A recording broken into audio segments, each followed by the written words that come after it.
today we have Mr. Charan Sethi, president of Teen Share Group with us, and he has built a multi-million-dollar empire by working hard, showing resilience, and having a positive attitude. He is an inspiration to many and a living example that it's possible to build an empire from scratch if you can show resilience. So we have our first question, which is, can you tell us more about Teen Share Group and your inspiration behind that name and your vision behind the project? Time in trying to come up with that name, because both my boys used to work with me, and we started a construction company. I asked them, I said, give me a name for our company. Let's establish a company. We're building homes, but we don't have an identity as such.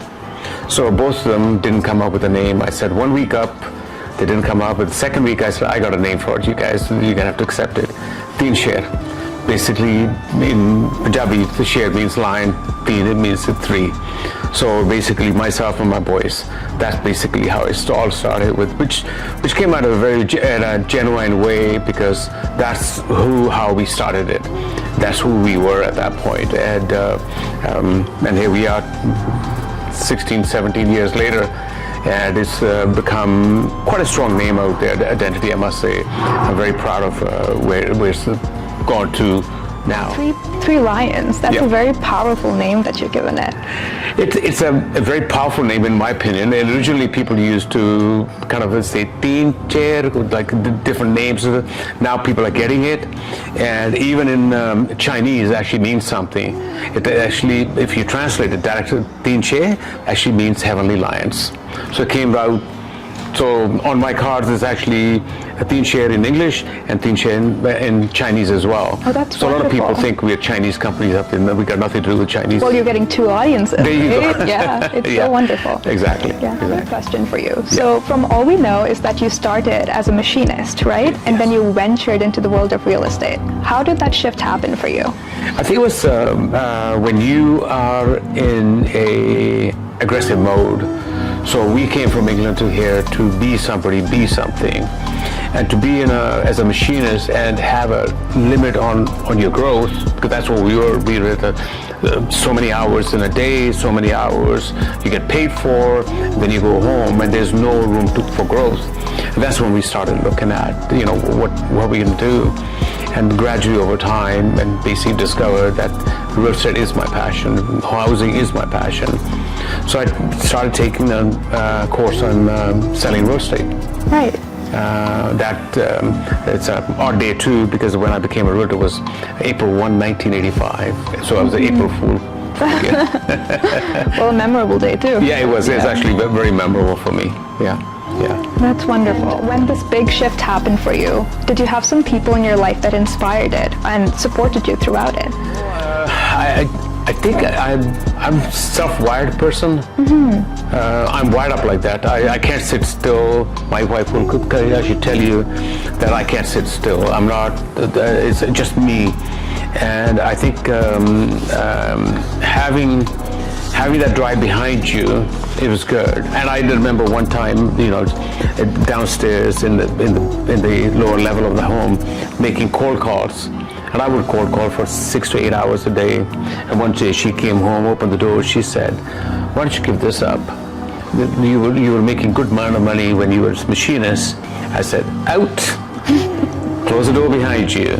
And that basically, she said, okay, fine, he's going to do what he's going to do, so let him be, and here we are. Well, a wonderful beginning for a self-made man like you. You know what, if you got the drive, I personally believe if you got the drive, you can do anything you want. Yeah. Anything you want. The will to succeed, I see. It's not up here, it's not up here, it's here. It's a gut feeling about something. If you're not passionate about what you do, and I think that's where people lose out. I don't give up. Don't you ever tell me I can't do it. Don't you ever tell me that, because even if I don't want to do it, I'll show you it can't be done. I will do it. That's the spirit. Yeah, absolutely. Yeah. I feel for young people, it's very important to have role models that show the spirit, the will, because we'll have multiple challenges in our life, right? But if you have that core value that you can do it, you have that in you, that you can prove to the world that you can do it, well, that's the spirit that's inspiring. And I mentor a lot of young people now. I mean, the oldest person I mentor right now is 55, because he wasn't getting anywhere. Heard about me that I do mentor, and that's the way to do it. Is every morning get up, read something which is inspirational, go to bed reading something inspirational. It doesn't have to be like a book. It can be a simple little saying or something. And I do that. I think Pujaji, I share with Pujaji sometime as well, and I share with a lot of other people in the morning, and it just inspires me to inspire other people, and when other people get inspired, and I get inspired about it. And I mean, I've had really good amount of mentors myself. I was looking for them, and that's the key thing, is if you don't look for mentors, you're not going to come somebody knocking on your door, I want to be your mentor, I'm going to show you how to do it. Nobody's going to do it. You got to have the drive to learn, you got to have the drive to follow instructions, and you got to have the stamina to stay with it. Absolutely. And the focus. And a lot of people just lose the focus in what they want to do, and they get sidetracked so much. It's just incredible how they do that. Yeah. Speaking of focus, have you ever had some challenges in your business, especially in the 80s or 90s, that are different from today's challenges, that have impacted your focus just a little bit? Same question got asked of me when I was named one of the legends of real estate, and I was on stage with 3 other prominent developers. I mean, I'm talking about big people, and they asked me, have you had any challenges? I said, I don't know. Like, every challenge is life is a challenge. You get up in the morning is a challenge. Shall I get up? Shall I not get up? Right?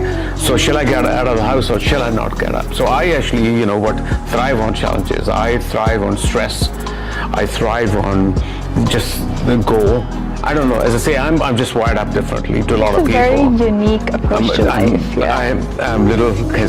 I would say to myself, I'm a little weird on that part of it.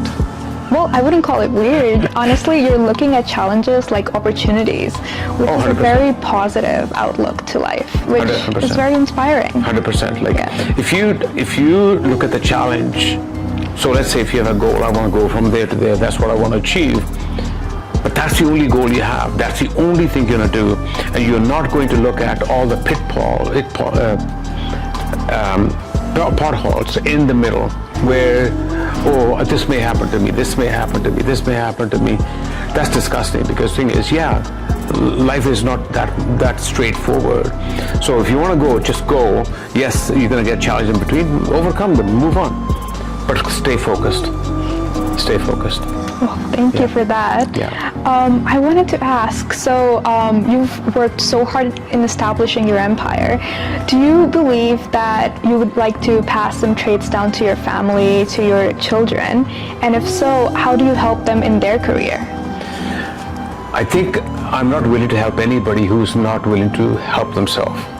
That's me. Sorry, I'm like that again. I think if anybody, either my children or somebody else within my company or other people, they want to turn around and say, I want to learn this, I want to be this, I'm there to help them. We have a number of people in our office. Both my boys work with me, and it's up to them to say, okay, I want to be up here.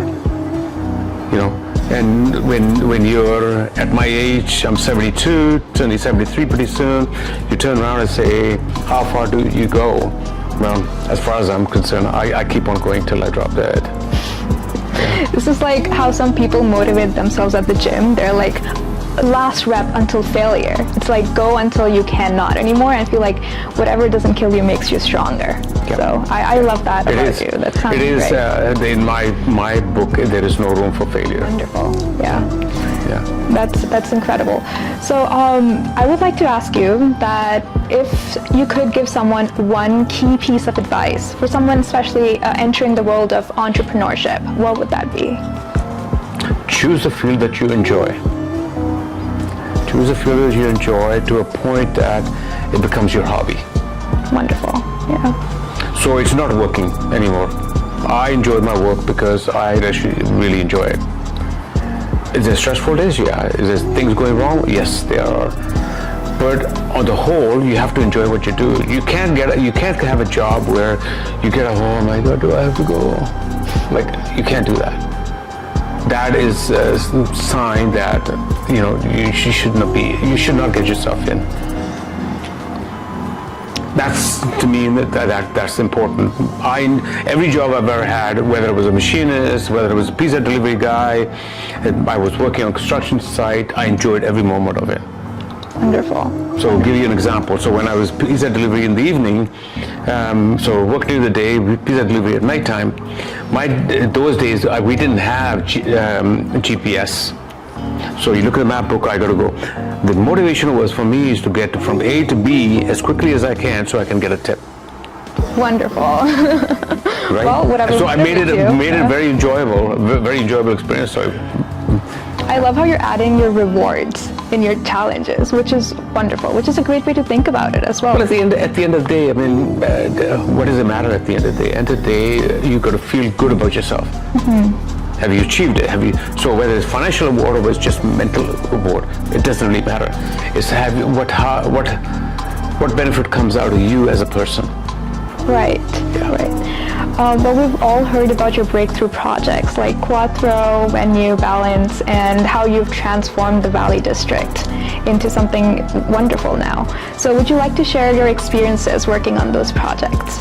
Yeah, I mean, when that was an accidental buy, so we used to drive by the property all the time, and it seemed like nobody wanted to buy it, and there was a sign up there for sale, but they had ivy growing on it, so which means it's been there a few years.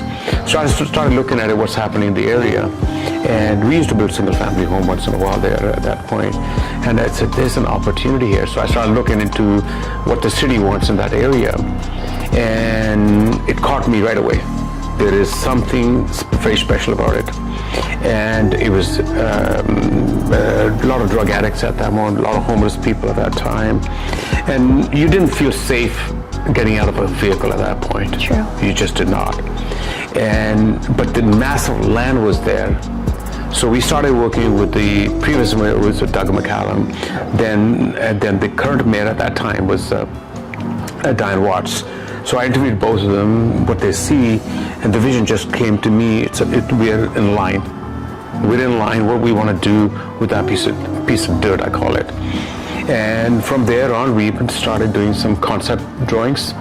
And in fact, the original concept was done in 2005. It still hangs in my office. We just hung it up after renovation, because it hasn't changed much. It's actually improved, hasn't gone down. So we've actually made our mini city bigger, not smaller. And we continue to grow. We continue to buy land in that area and keep on doing it and it's built as a mini town itself. So we've had a number of people saying, why are you doing this? You're just punishing yourself. I said, no, look at what we've done. Look what we're going to be doing. So it will be a complete community by itself. It's almost like in Europe they call it. It's actually going viral now. It's called 15 minutes. So you'll be able to walk to SkyTrain, commercial spaces, residence, office space, all within that a few blocks. It's a self-contained city. Oh, that's wonderful, because a lot of people are moving to Surrey now. Surrey has a huge landscape, and building something like that in Valley would be just wonderful. It's as one person said originally when it wasn't started to move, and they said, your train is not moving yet. Make it move, then everybody will want to jump on it. That's exactly what we were the second developers in the city center. So the other one was at the south end, I was on the north end. And once we started moving, every project we've done in that whole neighborhood has sold out in 1 day or less. Wow. The last project we sold was Flamingo. And that took us 2 days because it was such a large project. We couldn't write enough. We couldn't write all the deals we wanted to in 1 day, so we ran out of time. Right. So we did it in 2 days. That is wonderful. Well, that shows that you're such a visionary leader. Like in our society, our community, we strive on visionary leaders that provide us with opportunities in this community. So we thank you. We thank you for that, for your service here. You're welcome. Yeah, you've created a beautiful legacy for your generations to come, and you've provided this community with so many opportunities. And for that, Entertainment Magazine thanks you. You're welcome.